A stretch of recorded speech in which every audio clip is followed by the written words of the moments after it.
The world exploded into a blur of screeching tires, shattering glass, and a violent burst of pain. Duke didn't remember the moment the taxi slammed into him, only the terrifying sensation of weightlessness as his body was thrown across the asphalt. Witnesses later said he flew almost 100 meters before crashing down on the cold pavement. By all logic, he should have died on the spot. But fate, for some unfathomable reason, spared him. When Duke finally regained consciousness, everything felt muffled, as if he were underwater. A sterile white ceiling came into view, followed by the sharp smell of antiseptic. Machines beeped steadily beside him. His head throbbed, not with pain, but with a hollow emptiness, like a room with all the furniture removed.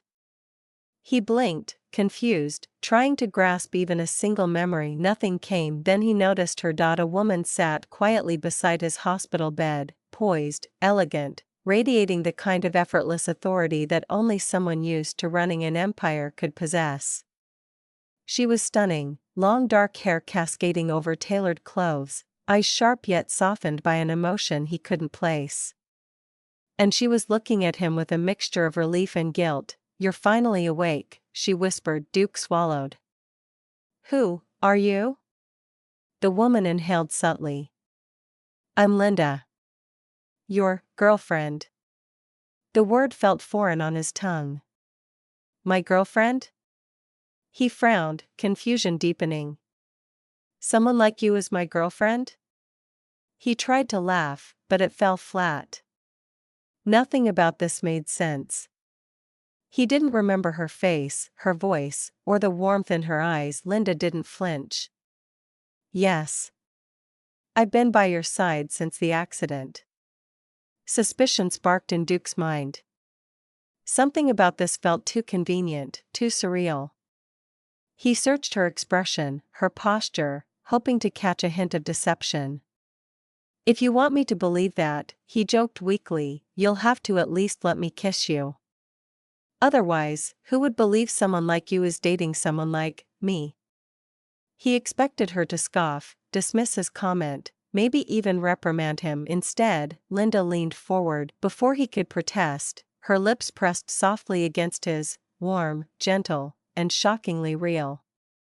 Duke froze, eyes wide, heart pounding. The kiss wasn't passionate, but it carried a tenderness that made his chest tighten. Despite not remembering her at all when she pulled back, his thoughts were in chaos. Maybe she really was his girlfriend. Maybe the amnesia was playing tricks on him. For now, until his memories returned, Duke had no choice but to believe her. The next afternoon, Linda signed Duke's discharge papers and gently helped him into the back seat of a sleek black Maserati. The contrast between the chaotic accident and this luxurious ride made his mind spin. As the city lights streaked past the windows, Duke kept stealing glances at Linda, perfect posture, calm expression, a quiet authority that made the air around her feel expensive. "Are you sure we're dating?" he asked for at least the 10th time. Linda didn't look at him. "Yes. You forgot everything, Duke. I'm here to make sure you're safe." Safe. The word felt oddly formal, but he let it pass. When the car stopped, Duke's jaw dropped. They hadn't arrived at an apartment, they had arrived at an entire penthouse level of an ultramodern skyscraper. An elevator opened directly into a glass-walled living room overlooking the entire city. Marble floors. Designer furniture. Everything looked like it belonged in a billionaire's lifestyle magazine. "You live here?" Duke whispered. "We live here," Linda corrected, though her tone carried a hesitation she quickly masked. "At least for now." She walked him through the place like a teacher reviewing a lesson. "This is your room. This is your closet. You don't like tomatoes. You're allergic to cats. You code for fun. We met at a tech conference." The information came rapid fire, as if she had memorized it all in advance. Duke nodded slowly, trying to digest it. "But I'm just a regular programmer. Middle income, introverted, not exactly CEO dating material." How did we end up together? Linda paused. A strange flicker crossed her face, but she smiled faintly. Love doesn't follow logic. It sounded like the right answer, yet something in her voice felt rehearsed. Days passed like a dream, almost too perfect to be real. Gourmet meals prepared by private chefs. A bedroom so soft and enormous it felt like sleeping on a cloud. A gaming room with triple monitor setups and next-gen consoles. Duke spent hours playing, guilt-free, while Linda handled meetings and phone calls. But even in this luxury paradise, one thing bothered him: Linda never touched him, not his hand. Not his shoulder. Not even a casual brush of fingers unless absolutely necessary. She kept a polite distance, maintaining a carefully controlled warmth, the kind you gave to a guest, not a boyfriend. Every time he teased her about their relationship, she smiled but never leaned closer. Never initiated affection. Never acted like a woman in love. One night, as he watched her from across the living room, leaning against the window, bathed in city lights, Duke felt a cold ripple of doubt. If she's my girlfriend, why does it feel like she's terrified of getting close to me? And more importantly, what exactly is she hiding? 3 days into Duke's surreal new life, Linda's assistant, Sarah, arrived at the penthouse. She was petite, efficient, and constantly typing on her tablet as if her fingers were afraid of slowing down. Miss Linda asked me to deliver Mr. Duke's belongings, she said, placing a worn black backpack on the marble counter. It looked painfully out of place among the penthouse's luxury: faded fabric, frayed straps, and a tiny keychain shaped like a pixelated heart. Duke stared at it, a rush of unease tightening in his chest. "This is mine?" Sarah nodded. "It was recovered at the accident site." Linda, who had been reviewing documents nearby, stiffened almost imperceptibly. "You don't need to go through everything now. Rest first." But Duke was already unzipping the backpack. Inside were simple, ordinary things: a cheap hoodie, a half-finished energy drink, a notebook full of scribbles. But the item that caught his attention was his old phone, screen cracked but still functional once he charged it, and in the contact list, only one name was marked with a star. Buddy.no last name. Just Buddy. The name tugged at something deep inside him. A familiarity he couldn't explain. He hesitated only a second before pressing call. The phone rang once, twice, then, "Duke? Holy, dude, where have you been?" The voice was loud, frantic, full of raw emotion. "I've been searching for you for a week. Are you okay? Are you alive?" Duke blinked. "You know me?" "Know you? I'm your best friend. We work together." "Bro, what the hell happened?" Before Duke could answer, Buddy announced he was coming over right now. Linda tried to discreetly intervene. "Duke, you just recovered. Maybe meeting someone," but Duke shook his head. "If he knows me, I need to hear what he has to say." Within an hour, a slightly overweight guy in glasses burst into the penthouse, completely ignoring the intimidating luxury. He rushed straight to Duke and hugged him so hard Duke nearly lost balance. "Oh my God, man. I thought you were dead." Linda watched from a distance, arms crossed, expression unreadable. Buddy pulled back, looking Duke up and down. "Why didn't you call me sooner? And why are you in this billionaire palace? What are you doing with her?" Duke glanced between them. "Linda said she's my girlfriend." Buddy froze, then he burst out laughing. A shocked, disbelieving, almost terrified laugh. "What?" Duke asked. Buddy grabbed his shoulders, eyes wide. "Bro, you don't even like dating. You've been rejecting girls for years. And Linda Harrison, isn't your girlfriend." Duke felt his heartbeat slow. Buddy whispered the truth. "Duke, she's not your lover. She's your boss fiancé." For a moment, Duke didn't breathe. Buddy's words echoed in his skull like a metal hammer striking hollow steel. Not her lover, her fiancé's employee. He felt the floor tilt under his feet. Buddy guided him to the sofa before continuing, voice trembling with anger. Listen carefully, Duke. You're not just some regular programmer. You're the reason Soaring Network even exists today. You're a technical genius, maybe the best I've ever seen. Duke blinked. What are you talking about? Linda told me. Buddy cut him off. Linda told you what Victor told her to say. He leaned forward, lowering his voice. You created Eegis, Duke. The entire security architecture of the company.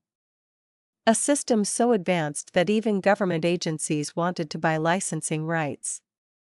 Victor promised you equity, 20%, when the project succeeded. You trusted him. You worked nights, weekends, holidays, all for that promise. Duke felt a sharp pain pulse behind his eyes. A memory trying to break through, but it slipped away again. What happened then? He whispered. Buddy's expression darkened. Victor stabbed you in the back. The moment Eegis was launched, he pulled lawyers in, rewrote documents, and claimed full ownership. You got nothing. Duke clenched his fists. The thought of someone stealing his work ignited something primal inside him, an instinctive fury, even if he couldn't remember the details. Buddy continued, you confronted Victor. Not publicly, because you're too decent for that, but you told him you wanted out. You wanted to leave the company. And that's when everything fell apart. Linda had been standing silently near the window, but now her eyes flickered. Guilt? Shame? Fear? Duke couldn't tell. Buddy's voice grew urgent. Last week, Soaring Network suffered a catastrophic system malfunction.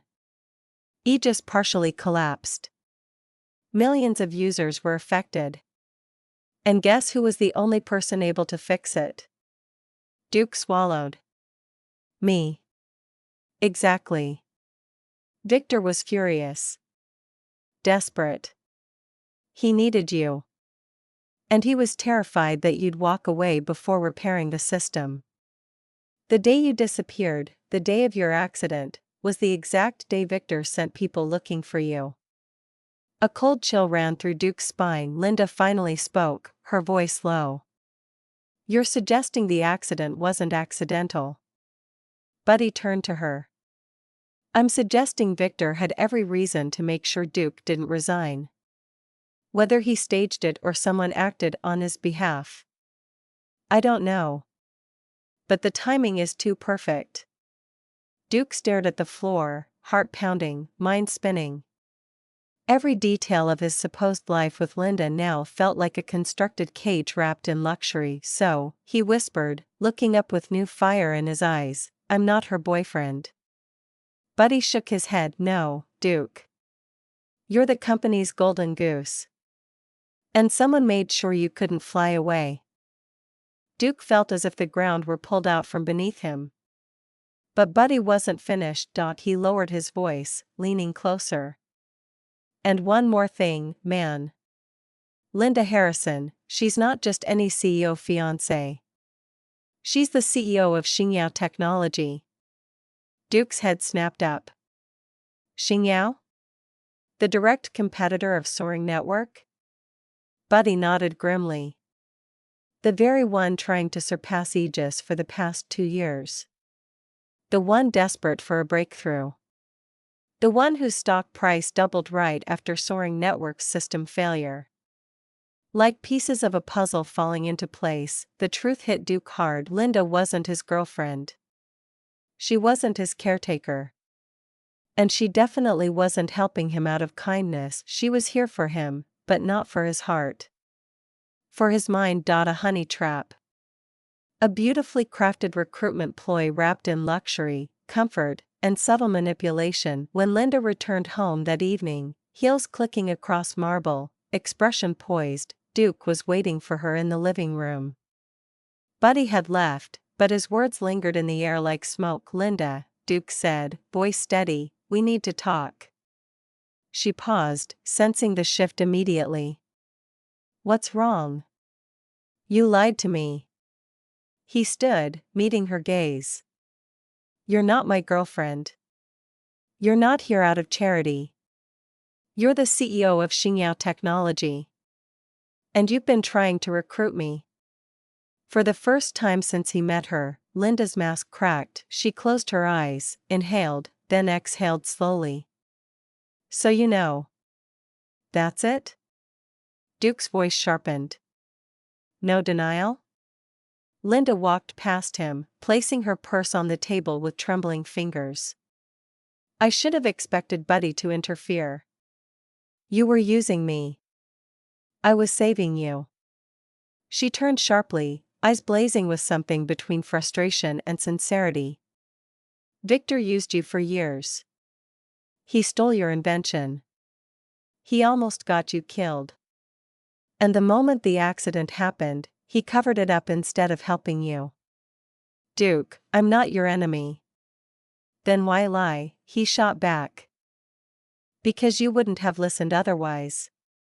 Her voice softened, but her gaze remained unwavering. I needed you to trust me long enough to see the truth about Victor, and to let me make an offer. She stepped closer, not seductively this time, but with raw determination. Duke, our company can surpass Soaring Network. With you, we can build a system stronger than Aegis, something revolutionary. I'm offering you everything Victor stole: equity, full ownership of your work, a private research lab, a team tailored to your vision. Whatever resources you need, they're yours. Duke stared at her, unsure whether to feel angry, flattered, or betrayed. Linda continued, her voice barely above a whisper. I didn't lie because I wanted to trick you. I lied because I can't lose you, not to Victor, and not to fate. Silence hung heavy between them. Duke finally understood her intentions, but he still wondered, could he trust the woman who built an entire world of lies just to win him? Linda's confession hung in the penthouse like a fragile piece of glass, beautiful, dangerous, and one wrong move away from shattering. Duke crossed his arms, pretending to think deeply, though a teasing smirk tugged at the corner of his lips. So let me get this straight. You lied to me, kidnapped me into a luxury penthouse, pretended to be my loving girlfriend, and kissed me without permission. Linda winced. That sounds worse when you say it out loud. Oh, absolutely terrible, Duke continued dramatically. Clearly, I've suffered emotional damage. She glared at him. Duke. He stepped closer, lowering his voice. How do you plan to compensate me, CEO Linda Harrison? Her composure cracked. Compensate? You heard me. Duke leaned slightly, enjoying how her cheeks reddened. If you want me to stay, maybe you should make the fake relationship a real one. Linda froze, eyes wide, lips parted and shocked. It was the first time Duke saw her completely off balance. I don't think, this isn't, Duke, I'm serious about the partnership. This isn't a game. Oh, I'm serious too. He tapped his chin playfully. Emotional damage is expensive, you know. A long moment passed. Linda swallowed hard, almost painfully. If that's what it takes for you to stay, then, fine. Her voice cracked just a little. I agree. Duke wasn't expecting her to fold so easily. The realization hit him, she really was desperate to keep him away from Victor, from danger, and maybe more. The next morning, Linda arrived at the breakfast table with a folder so thick it looked like it contained national secrets. I drafted 2 agreements, she said, sliding them toward him. The first was expected: technical partnership and equity contract, well written, professional, offering Duke a private lab, full creative control, and a massive share package. The second, Duke burst out laughing the moment he read the title, Lover Contract, version 1.0. Linda, seriously? She cleared her throat, mortified. If we're going to pursue this, then there should be rules. The clauses were absurdly specific: must go on one date per week. Must reply to each other's messages within 3 hours. Kissing is allowed anytime. If Linda refuses a kiss, she must pay Duke 10,000 NDT as penalty. Duke must hug Linda before leaving the house. No jealous sulking allowed for more than 30 minutes. Duke laughed so hard he nearly choked. You're unbelievable. You wanted compensation, didn't you? She countered, though her ears were pink. With a dramatic flourish, Duke picked up the pen and signed both contracts. Congratulations, he said, sliding them back. You now officially have a boyfriend and a partner. Linda exhaled in relief, more deeply than she intended. And for the first time, her smile wasn't calculated nor corporate. It was real. 2 days later, Linda personally drove Duke to Xingyao Technology. It was early morning, but the sun was already gleaming across the curved glass panels of the skyscraper. The headquarters of Xingyao looked less like a corporate building and more like a futuristic research fortress, sleek, towering, and proud. Welcome to your new kingdom, Linda said lightly, stepping out of the car in her crisp white suit. Duke tried to act unimpressed, but the sheer architectural beauty made him pause. Not bad, he muttered. Inside, executives and employees greeted Linda with deep respect, some even nervous. But what caught Duke off guard was how many eyes subtly darted toward him, curious, shocked, almost reverent. Is that him? Someone whispered, the genius who built Eegis? I heard he's joining us, and dating the CEO? No way, that has to be a rumor. Linda shot them a cold glance, and the entire hallway went silent like someone pressed a mute button. Duke leaned toward her. Your employees are intense. They're efficient, she corrected. And they know better than to gossip during work hours. She led him through biometric scanners, restricted elevators, and finally into a secured floor, Xingyao's advanced innovation wing. When the lab doors slid open, Duke stopped breathing for a second. It was enormous. A cathedral of technology, rows of high-performance servers, holographic displays, a custom-made workstation with triple processors, advanced encryption testing chambers, even a separate corner with a lounge area, coffee machine, and ergonomic couch, as if designed for someone who spent days buried in code. This is, Duke whispered, stunned, mine? Linda nodded.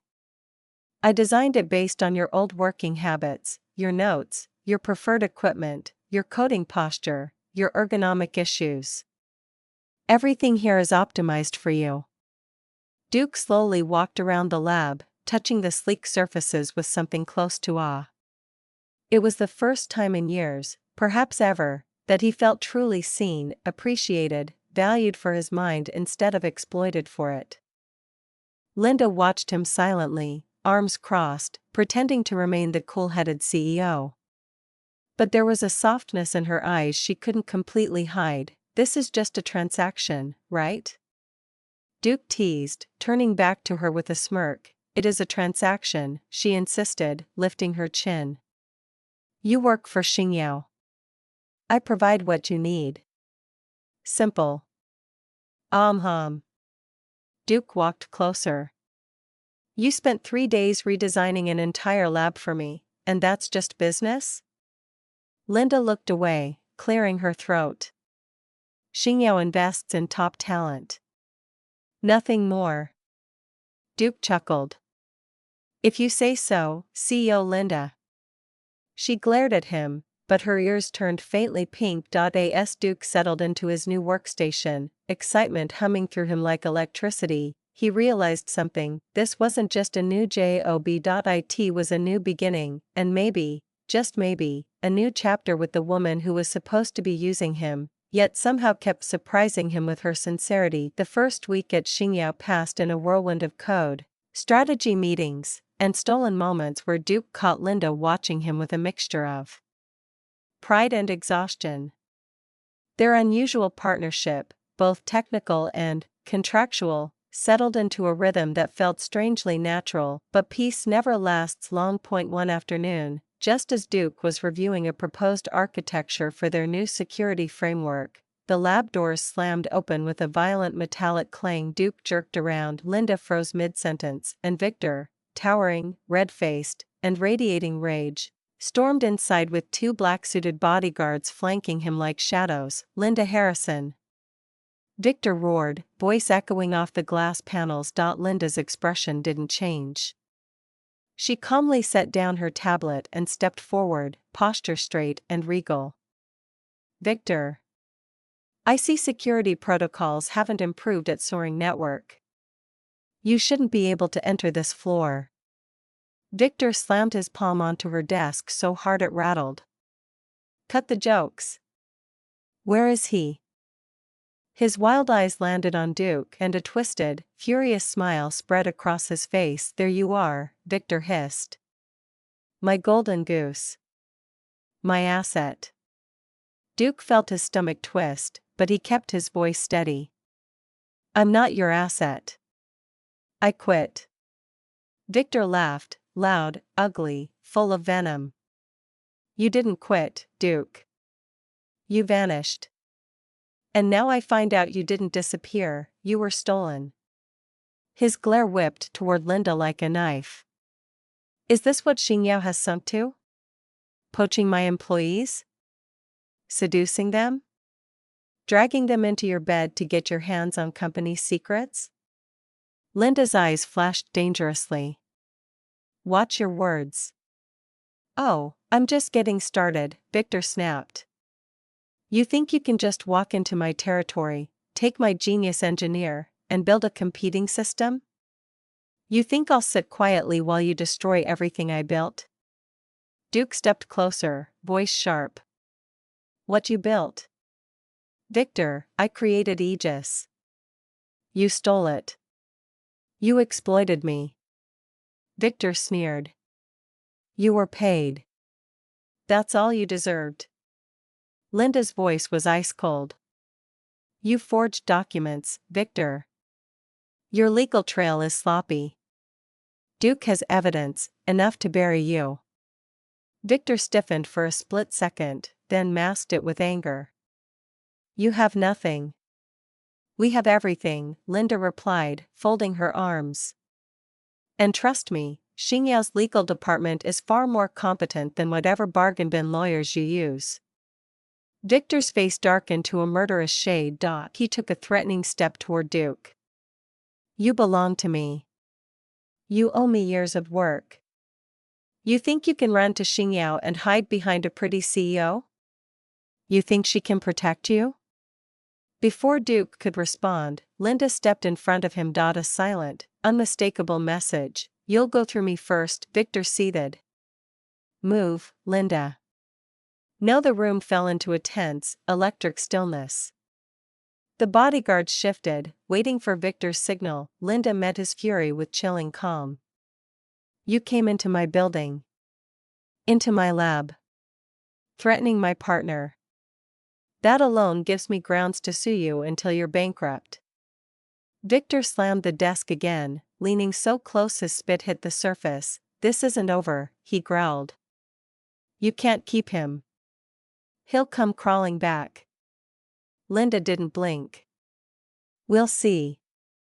Victor's roar shook the entire floor, raw, animalistic, filled with wounded pride and escalating danger. Linda, you, the scene froze there, tension stretched to a razor's edge. Linda standing firm, Victor shaking with rage. Duke caught between past betrayal and a future he'd only just begun to build, and the storm was only beginning.